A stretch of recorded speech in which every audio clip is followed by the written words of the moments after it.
சரியா? இது உள்ளதையும் கண்டிப்பாக ஃபாலோ பண்ணிங்கன்னா கண்டிப்பாக உங்கள் குழந்த நல்லா கலராக செவச்செவன்னு பிறக்கும். இதுக்கு நான் கேரண்டி. அப்படி எப்படின்னு கேரண்டி கொடுப்பீங்க அப்படின்னு கேட்கிங்களா? ஏன்னா நான் ட்ரை பண்ணியிருக்கேன்ல, நான் ஃபாலோ பண்ண விஷயங்களை தான் நான் இன்றைக்கி உங்களுக்கு சொல்ல போகிறேன். சரிங்களா?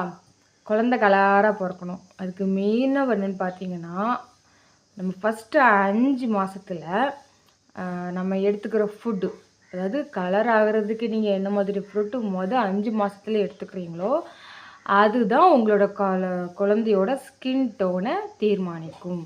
இது உண்மையா? நிறைய பேர் வந்து இது அதெல்லாம் இல்லை, எல்லாம் ஜீனு அப்படிலாம் சொல்லுவாங்க. ஜீன் வந்து அவங்களோட குணாதிசயங்களை கொண்டு வரலாம், அவங்களோட உடலமைப்புகளை கொண்டு வரலாம். பட் ஸ்கின் டோன் எனக்கு தெரிஞ்சு 99% நான் சொல்கிறபடி தான் நடக்கும். ஓகேவா? 5 மாதத்துக்குள்ளே நீங்கள் குழந்த கலர் ஆகிறதுக்கு